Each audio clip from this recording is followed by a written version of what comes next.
Let us begin with prayers.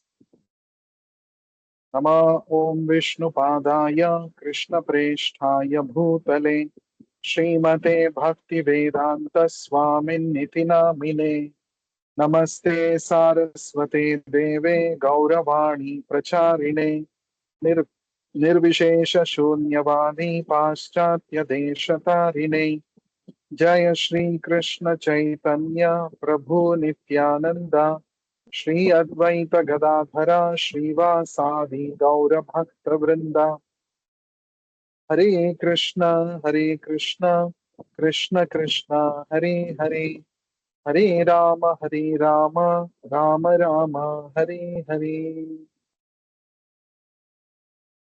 So today is the day 29 of the auspicious Kartik month. Just one last day remaining tomorrow. And we have also reached the penultimate line of Damodara Ashtaka, the last stanza, that is eighth stanza. And today the theme is going to be about Srimati Radharani, the epitome of devotion. So let us first see the verse, stanza 8. Can we display, Santosh?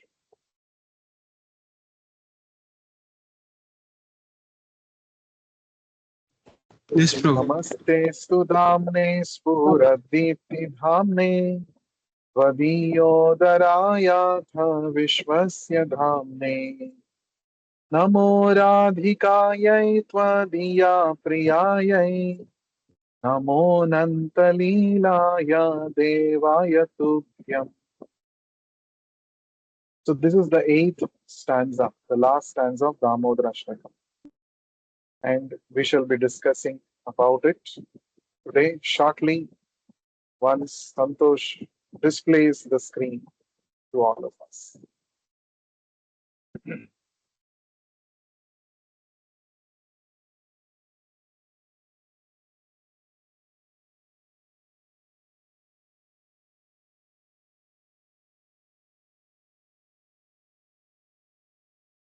Yes.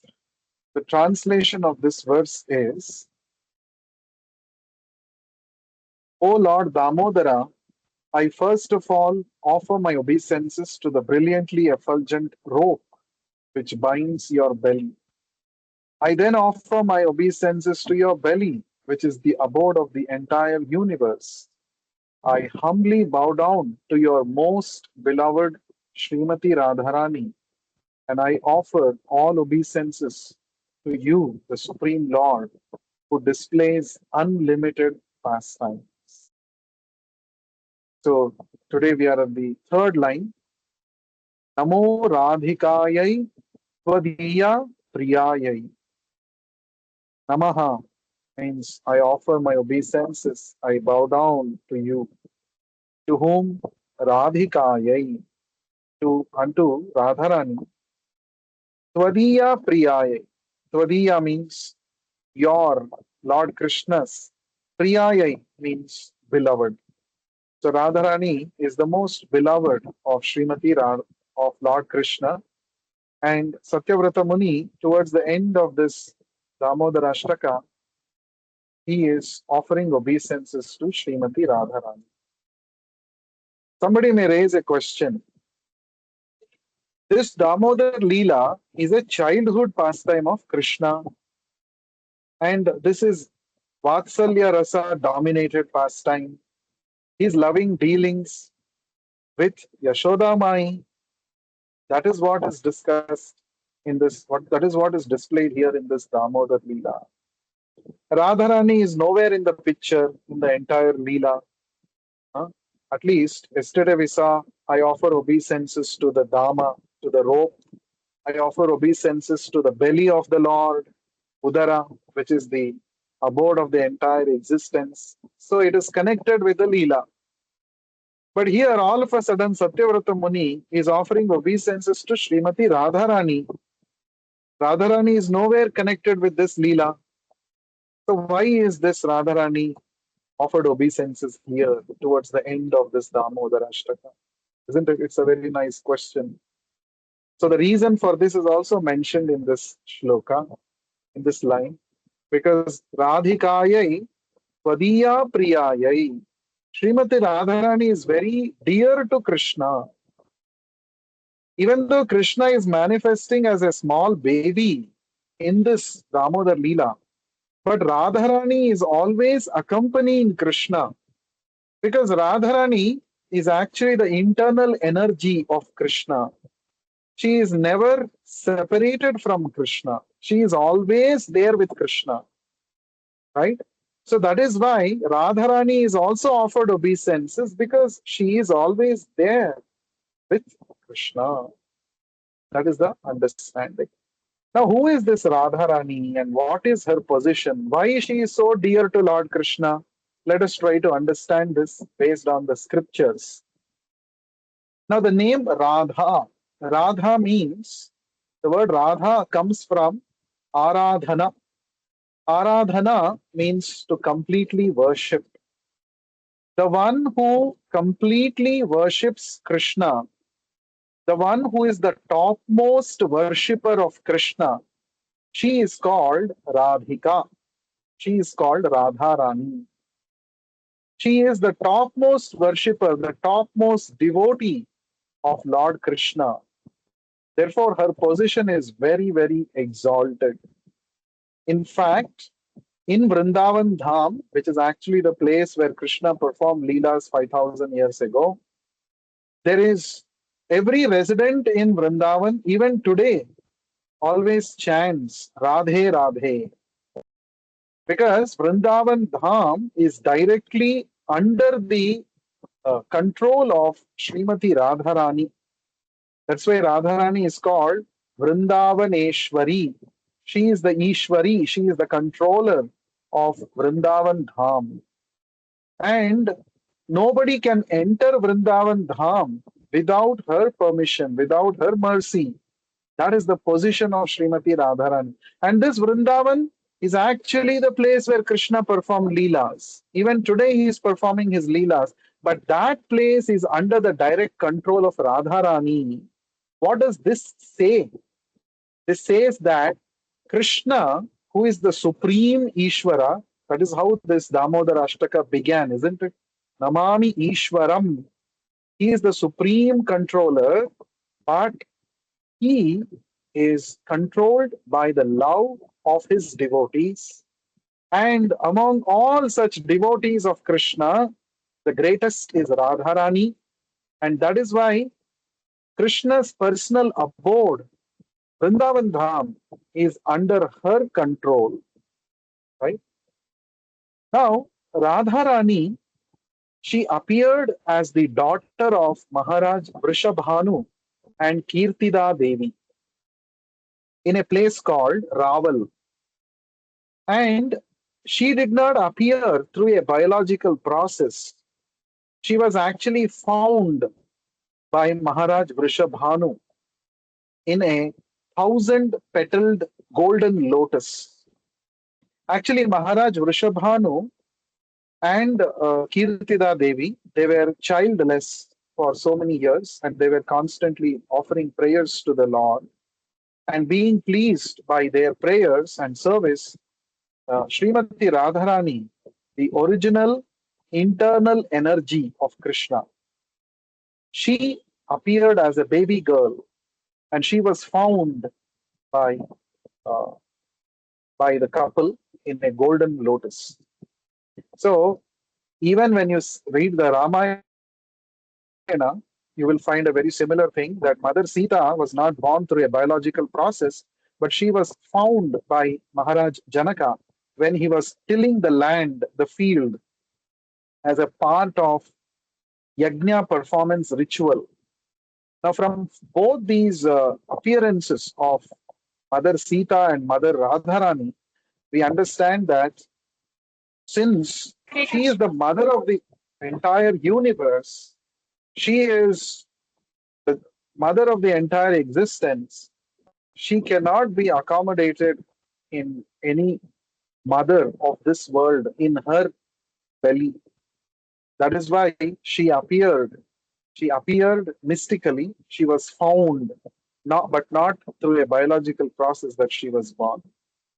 So this itself shows that Radharani is not an ordinary person, right? She is the topmost devotee of the Lord.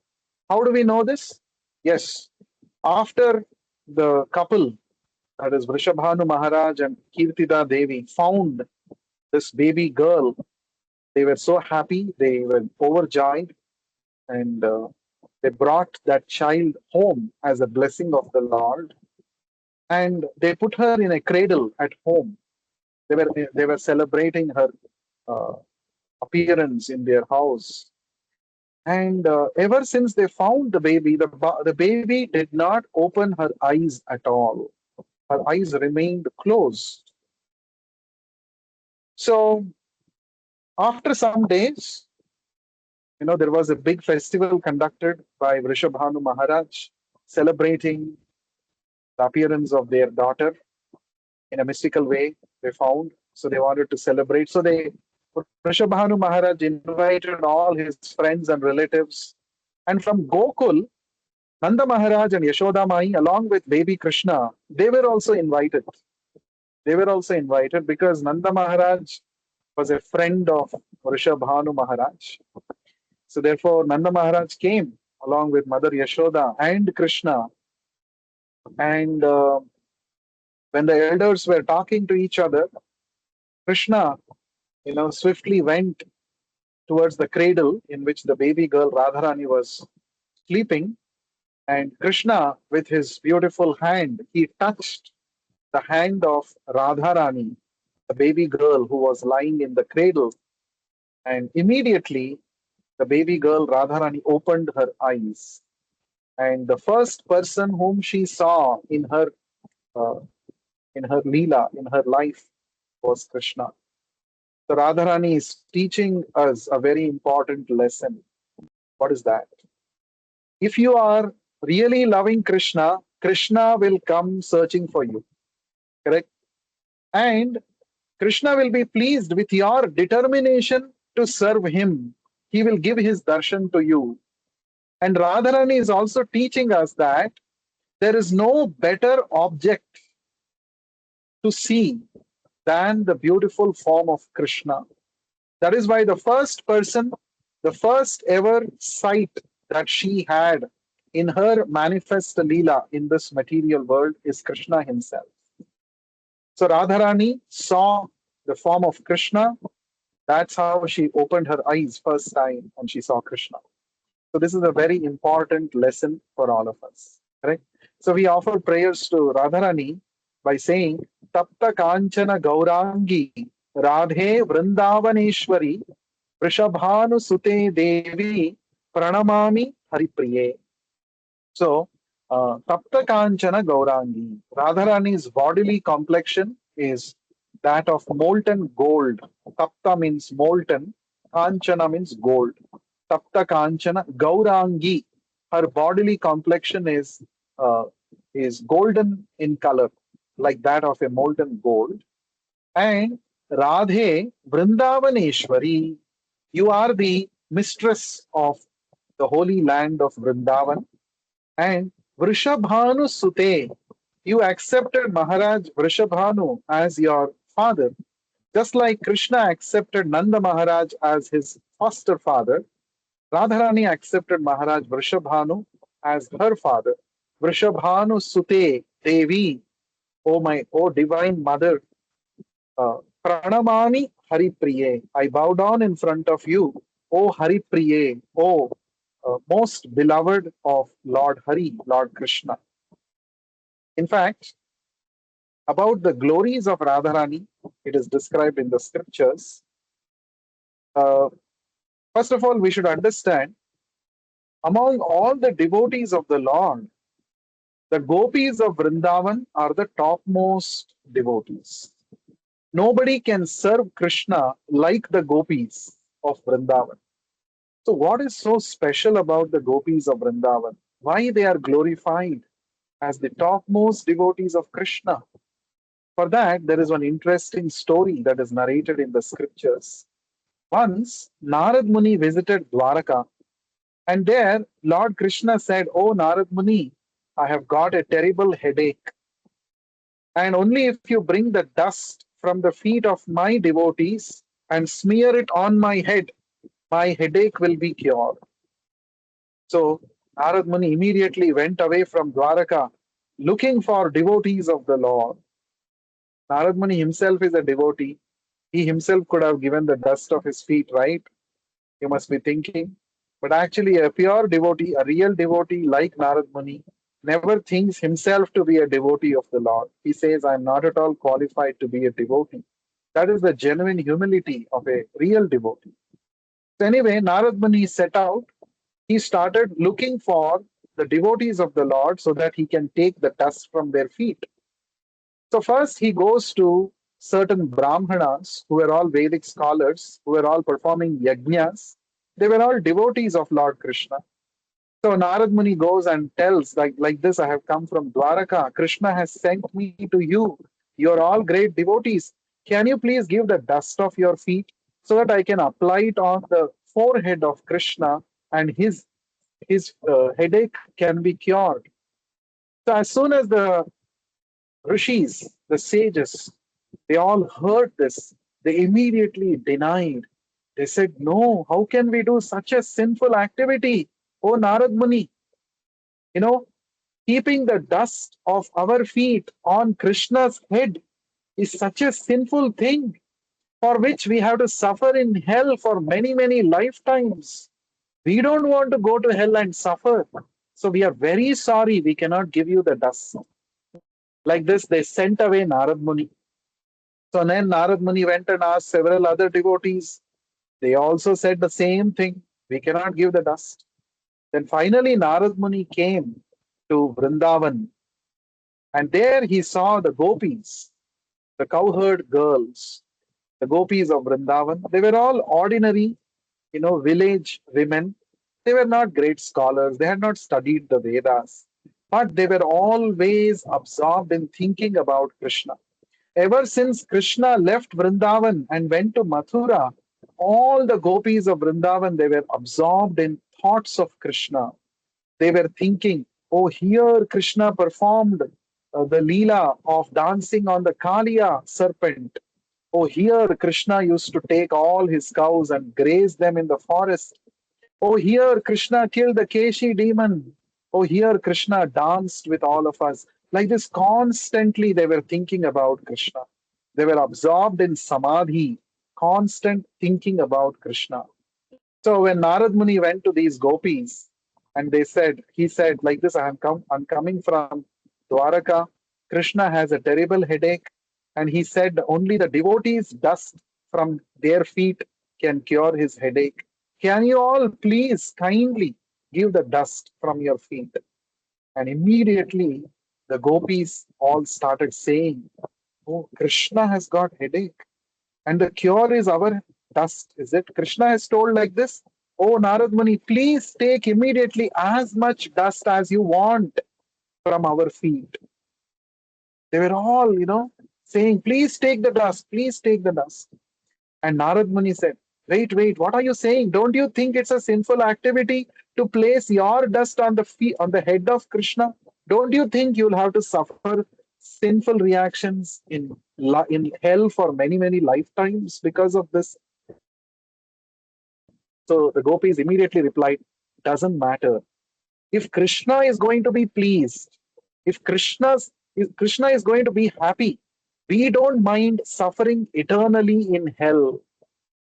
You know, this is the mood of the gopis of Vrindavan. Why the gopis are called the topmost devotees? It is because of this attitude. They don't want any personal enjoyment. They don't want any personal pleasure. They are only interested to see to that Krishna is happy, Krishna is comfortable, Krishna is pleased.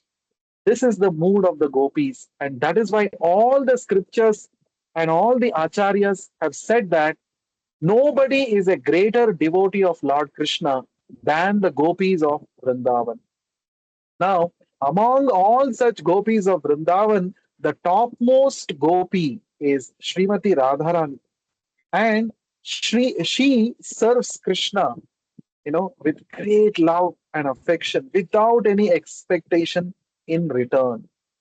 And that is why her love towards Krishna is the topmost, it is purest. And Srimati Radharani, about Srimati Radharani, Krishna himself says this in one of the scriptures. He says, Satyam Satyam Punah Satyam Satyameva Punah Punaha Vina Radha Prasadena Mat Prasadam Na Vidyate. Lord Krishna says, Satyam Satyam Punah Satyam.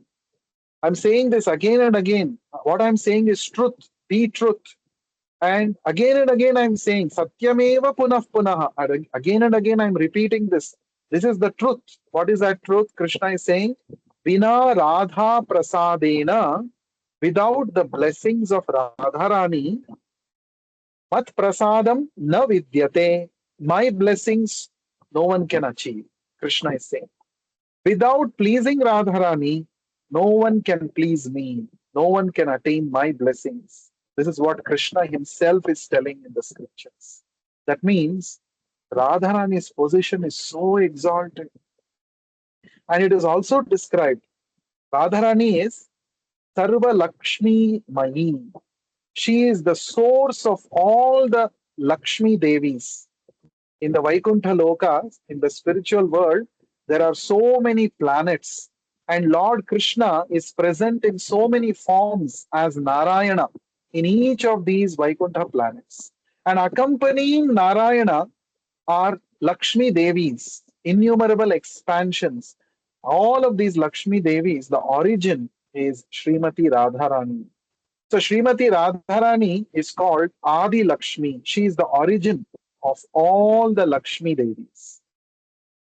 It is described in the scriptures that all Narayana forms originate in Krishna and all the forms of Lakshmi originate in Srimati Radharani. So that is the position of Srimati Radharani. Now, when Krishna appeared 5,000 years ago on this planet to perform his Leelas, Radharani also appeared along with him to perform Leelas and to show what it means to render service to Krishna. What is the topmost loving exchange, loving relationship between Krishna and his devotees? To demonstrate this, Radharani appeared and she also assisted, she also performed various Leelas in Vrindavan along with Krishna. Once it so happened that Radharani received the great sage Durvasa Muni in Vrindavan. So the great sage Durvasa Muni, we all know he is known for being very angry, short-tempered, and he easily curses people, right? We have heard about Durvasa Muni. So this Durvasa Muni appeared he came to Vrajabhumi. He wanted to perform some tapasya on the banks of river Yamuna. So he came. So therefore Radharani thought that such a great saintly person has come to Vrajabhumi. We should take advantage and we should serve this great sage. Serving sadhu is so important. Radharani is teaching by her personal example. So every day, Radharani, along with her other sakhis, they would actually collect some good quantity of uh, curd, butter, and all of these things. And they would cross the Yamuna river and they would go to this Durvasa Muni's ashram on the other side of Yamuna and they would give this, offer it in his service for himself and for all his disciples like this. So every day this was going on. Every day Radharani would go and serve the sadhu Durvasa Muni. So Durvasa Muni became very, very pleased, very, very happy. So Durvasa Muni blessed Radharani, saying that, see, I'm very happy with your service. I am blessing you that from today, whatever you cook, that is going to become Amrita Tulya. It is going to become nectarian. And anybody who tastes the food cooked by you, such a person will never face untimely death, and such a person will live long with a very good, healthy body, healthy life. Like this, Durvasa Muni blessed Radharani. So as soon as Yashoda Mai got to know this, immediately, you know what Yashoda Mai did? she went to Radharani and said, "Oh, beautiful girl, Radharani, come to our house every day. I got to know that you have some special cooking skills, and by eating your food, people will become healthy, and they will live longer. So I want you to come to my house in Gokul, and please cook for Krishna. And I want Krishna to eat the food that you have prepared." See, this is the thinking of Yashoda Mai and all the residents of Vrindavan. See, the moment they got to know that there is something special like this, first thing that they think is it should be offered to Krishna. Krishna should get this. Krishna should get this special food cooked by Radharani.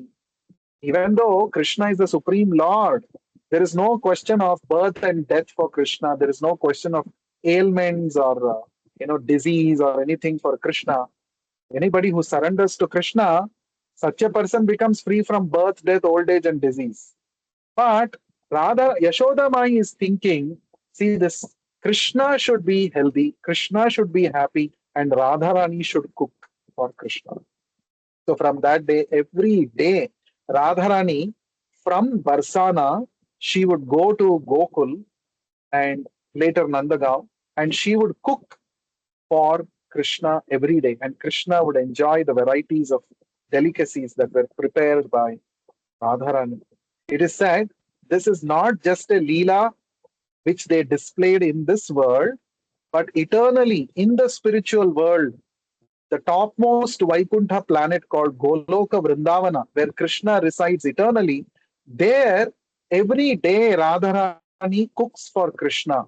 And her love for Krishna is so great that Radharani cooks every day a unique item and she never repeats that item. Every day she cooks a new item for Krishna. So in the material world, we may come up with new recipes, new delicacies, but very soon we will run out of ideas, isn't it? We may prepare some varieties of sabji, but after a few days we repeat it, isn't it? But in the spiritual world, love for Krishna in the heart of Radharani is so great, unlimited, that she cooks every day a special item and she never repeats the item. Eternally, she never repeats. Eternally, she has been cooking, she never repeats. So, from this, what do we understand? Uh, in the spiritual world, the loving exchanges between Radharani and Krishna is completely on the spiritual platform. It has no limitations, it is unlimited. Krishna is unlimited and he is ready to receive unlimited service and he reciprocates unlimitedly with his devotees.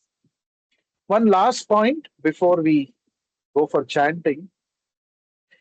Many times people think, oh, this Radha and Krishna, these their activities is just like any boy and girl in this world. They're having this kind of relationship. The scriptures forbid us. The scriptures tell us that no, the relationship, the loving exchanges between Radharani and Krishna should not be confused to kama. It has got nothing to do with material lust. It is completely happening on a spiritual platform. This we have to understand very carefully. In fact, the scriptures say anyone who understands Krishna's loving dealings with the gopis, with Radharani, for such a person, he becomes free from the influence of material lust, kama, and he can awaken prema, Krishna prema in his heart. So we should never do the mistake of thinking that Krishna's activities with Radharani is on the platform of mundane love. It has got nothing to do with material lust. This we have to understand very carefully. And without the blessings of Radharani, you cannot achieve the blessings of Krishna that we already discussed. That is why in the Hare Krishna Maha Mantra, Radharani's name comes first and then Krishna's name. Hare means Radharani. Acharyas explain. Hare means Radha. So Hare Krishna means Radha Krishna. Hare Rama means Sita Rama. We always approach the father through the via medium of the mother. because mother is very merciful, isn't it? So we approach the Supreme Father Krishna through the Divine Mother, the all merciful, compassionate Mother, Srimati Radharani. So that is why Hare comes first and then Krishna. So Hare Krishna mantra means taking shelter of Krishna through the shelter of Radharani, the mercy, the Divine Mother, who is very merciful. So let us now chant the Hare Krishna Maha Mantra for 1 minute, pleading at pleading Radharani, the Divine Mother, to give us her blessings, so that by her blessings we can nicely engage in devotional service to Krishna. So let us all chant 1 minute Hare Krishna Mantra. Hare Krishna, Krishna Krishna, Hare Hare, Hare Rama, Rama Rama, Hare Hare. Hare Krishna, Krishna Krishna, Hare Hare, Hare Rama, Rama Rama, Hare Hare. Hare Krishna, Krishna Krishna, Hare Hare, Hare Rama, Rama Rama, Hare Hare. Hare Krishna, Krishna Krishna, Hare Hare, Hare Rama, Rama Rama, Hare Hare. Hare Krishna, Krishna Krishna, Hare Hare, Hare Rama, Rama Rama, Hare Hare. Hare Krishna, Krishna Krishna, Hare Hare, Hare Rama, Rama Rama, Hare Hare. Hare Krishna, Krishna Krishna, Hare Hare, Hare Rama, Rama Rama, Hare Hare. Hare Krishna, Krishna Krishna, Hare Hare, Hare Rama, Rama Rama, Hare Hare. Hare Krishna, Krishna Krishna, Hare Hare, Hare Rama, Rama Rama, Hare Hare. Hare Krishna, Krishna Krishna, Hare Hare, Hare Rama, Rama Rama, Hare Hare. Hare Krishna, Krishna Krishna, Hare Hare, Hare Rama, Rama Rama, Hare Hare. Hare Krishna, Krishna Krishna, Hare Hare, Hare Rama, Rama Rama, Hare Hare. So, towards the end of this Damodara Ashtaka, Satyavrata Muni is offering his obeisances to the Divine Mother, Srimati Radharani, who is very dear to Krishna. Why does why is Radharani so dear to Krishna? Because of her devotional qualities. As I mentioned, she is always eager to serve the Lord. And it is only by pure bhakti that one can please the Lord, one can become dear to the Lord. Radha Jaya Jaya Madhava Daite, it is said. Daite means very dear. Radharani is very dear to Madhava, to Krishna. Therefore, let us all seek the blessings of the Divine Mother, Srimati Radharani. How to seek the blessings of the Divine Mother? By always chanting the Hare Krishna Maha Mantra, right? As we discussed, Hare Krishna Maha Mantra is nothing but non-different from Radha and Krishna, Radharani and Krishna. So by taking shelter of Radharani, we get the shelter of Krishna. So therefore, if we chant Hare Krishna Mantra nicely every day, that pleases Radharani very much, and she recommends us to Krishna. And when she recommends us to Krishna, even though we may be unqualified, Krishna will always give us his blessings. Just like when mother recommends the child's request to the father, father will not say no, right? So in the same way, uh, we should get, we should actually receive the blessings of Radharani. The best way is to chant Hare Krishna Mahamantra. So let us all chant nicely Hare Krishna Mantra, seek the blessings of the Divine Mother, Srimati Radharani, and thus also achieve the shelter of Lord Krishna, Lord Damodara. So anyone has any questions or any queries?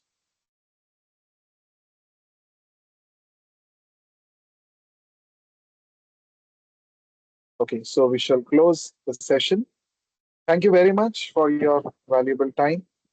Shri Kartik Deepotsav Maha Mahotsav ki jai. Shri Shri Jai. Radha Damodar ki jai. Vishwa Guru Jai. Srila Prabhupada ki jai. Hare Jai. Krishna. Hare Krishna. Hare Krishna Prabhu.